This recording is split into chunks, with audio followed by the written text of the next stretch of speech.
My channel. Our most essential learning competency for today is proving trigonometric identities. Here are general strategies in proving trigonometric identities. Number one, start with one side of the equation. Begin with the more complicated side. Take note of that. Number two, manipulate one side of the equation to arrive at the expression on the other side by using identities and definitions. That means to say, you cannot work on the two sides simultaneously. You have to decide what should be transformed. Is it the left side of the equation or the right side of the equation? Number three, express all functions in terms of sine and cosine in the event that you get stuck. Take note of that. So, if you are not getting the right answer, you have to express all terms in terms of sine and cosine. And number four, note that in all instances, you are not allowed to transpose terms from one side of the equation to the other side. So you are not allowed to transpose one term from left side to right side and vice versa. Okay. Now, here are additional identities. We already have the fundamental identities. We have the ratio identities. We have the Pythagorean identities or squared identities. We have, of course, the reciprocal identities and identities with negatives.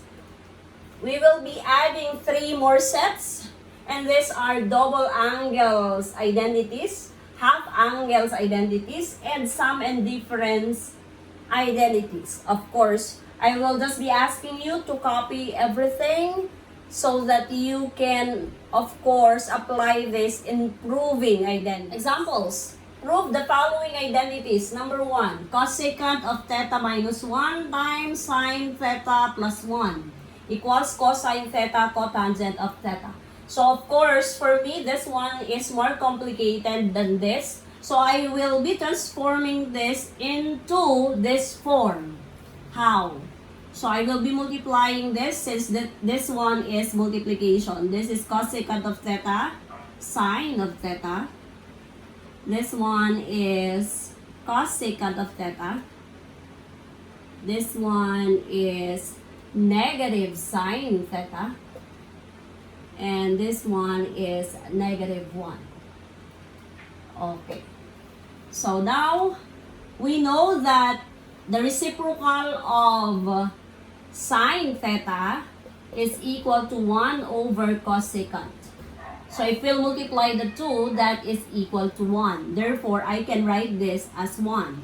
1 plus cosecant of theta minus sine of theta minus 1 is, I do not know if this one is really equal to this. If this one is equal to this, therefore the solution is correct.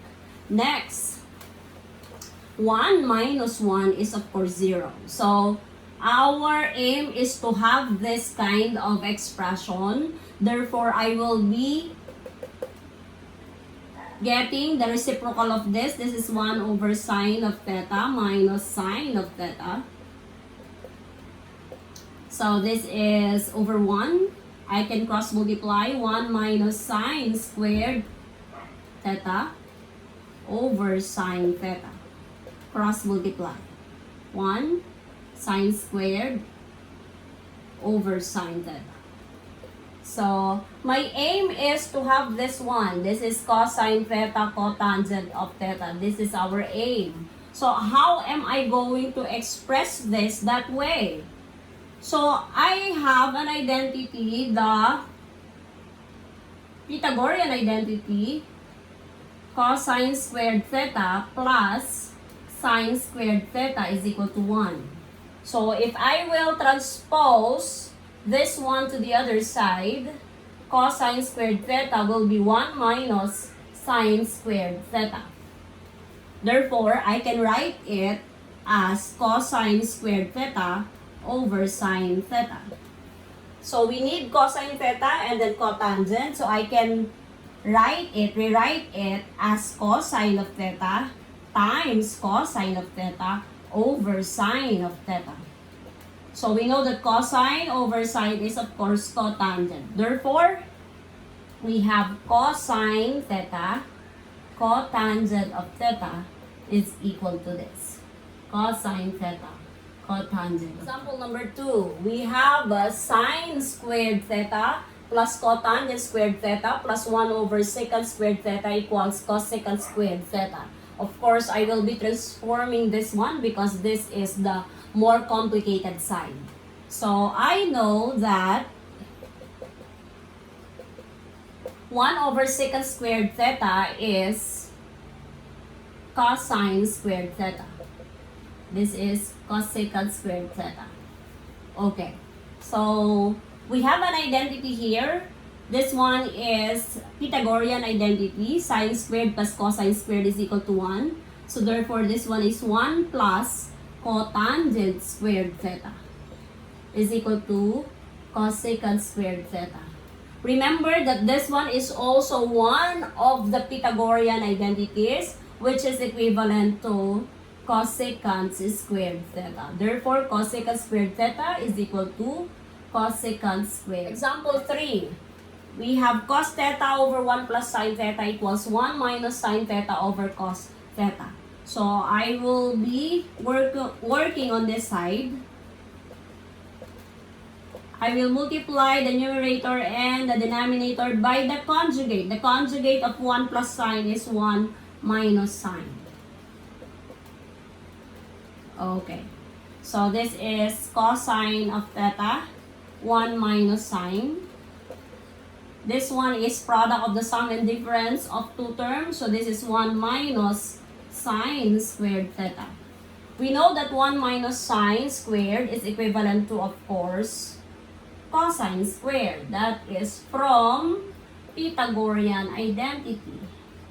So this is cosine squared of theta. So I can now cancel it. Therefore, it is already equal to this. This is 1 minus sine theta over cos of theta. Example number 4.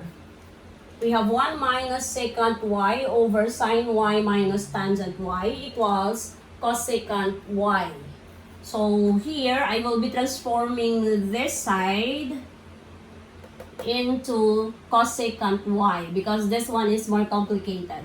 So I will write everything, all terms in sine and cosine. So this is 1 minus, this is 1 over cos y, the reciprocal of secant. This one is already sine, so I will not do anything here. So here we have sine y over cos y. So our aim is to have cosecant y. This is cosine y minus 1 over cosine y, cross multiplication. This is sine y, cosine y, minus sine y. This is over cos y. Okay, so I can cancel this since they are both in the denominator. What is left? We have cosine of y minus 1 over, I can get the CMF or the common factor of this, which is sine y. This is now cosine y minus 1.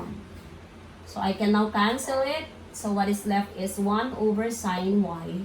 And we know that 1 over sine y is equivalent to, of course, cosecant y. So cosecant of y is equal to cosecant of y.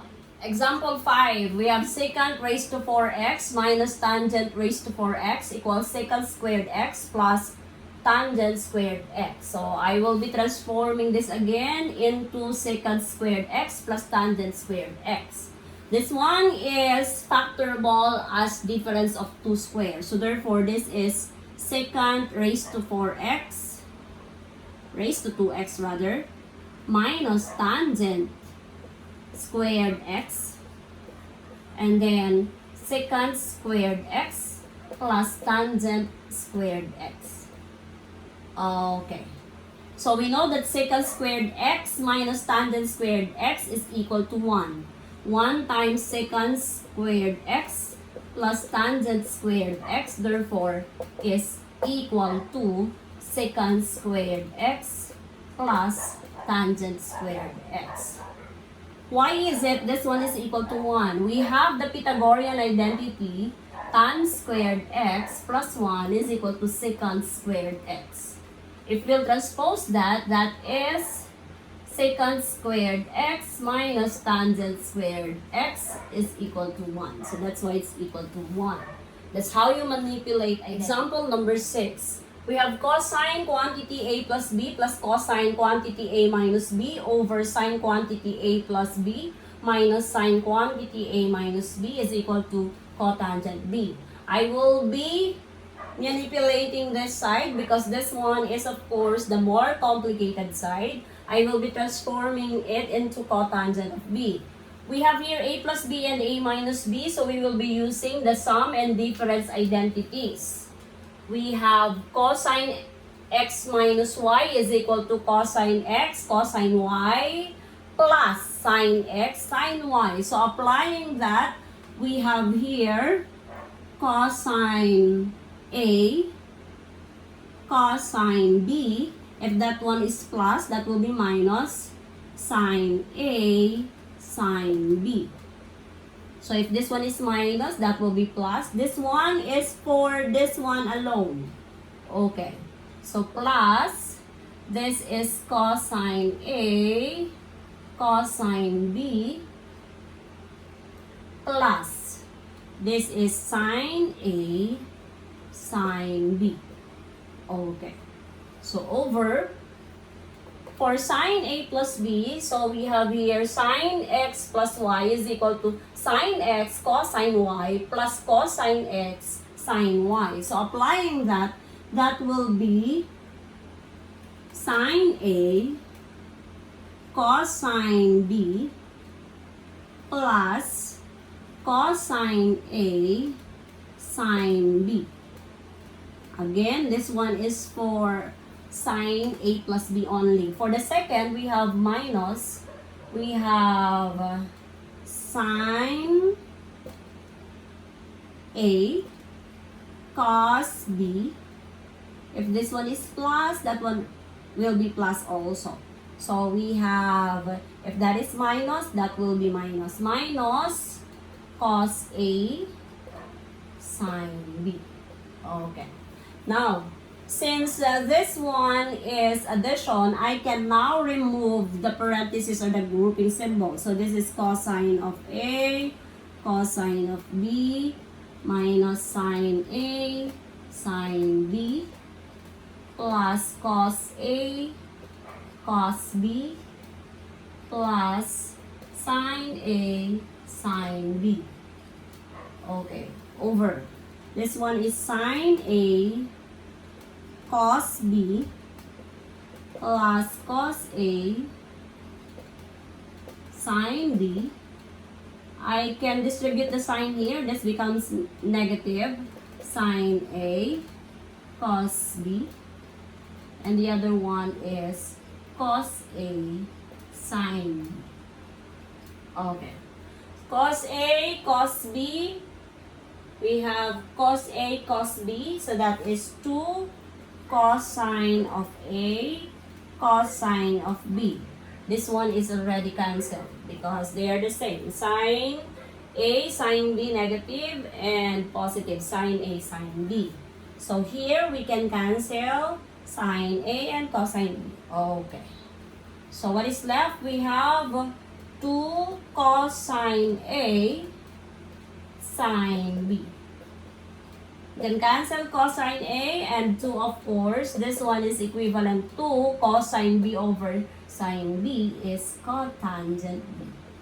Okay, so therefore this one is cotangent B is equal to cotangent. Example number 7. We have sine squared theta over 4 plus cosine theta over 2 equals cosine squared theta over 4. So I will be manipulating this side again and transform it into cosine squared theta over 4. Since this one is theta over 4, I will not be applying any identity here for sine. For cosine, I will be applying the double angle formula. This one, double angle formula. We have cosine of 2 theta over 4 so that all the thetas will be the same. So equals cosine squared theta over 4. So this is sine squared theta over 4. If we have double angle formula, this one is equivalent to 1 minus 2 sine squared theta over 4. That is based on double angle formula for, of course, cosine of 2 theta. Okay. So this is now sine squared theta over 4 plus 1 minus 2 sine squared theta over 4. So they are like terms. Therefore, this one is negative 2 and this one is positive 1. 1 minus sine squared theta over 4. 1 minus sine squared is, we know that identity, that is cosine squared theta over 4. And that is cosine squared theta over 4. Example number 8. 1 plus cos theta over 1 minus cos theta equals sine squared theta over quantity 1 minus cos theta squared. So this time, I will be manipulating this because for me, this is more complicated than this one. So we will be transforming this into the form 1 plus cosine theta over 1 minus cos theta. Let's do it. So we have here, I can replace this by 1 minus cosine squared theta. This is from, of course, the Pythagorean identity. So this is 1 minus cos theta squared. I can now factor this as DTS or difference of two squares. That is 1 minus cos of theta, 1 plus cos of theta. This one, I can split this into 2. So this is 1 minus cos theta. This is 1 minus cos theta. So therefore, it is already equal to 1 plus cos theta over 1 minus cos theta.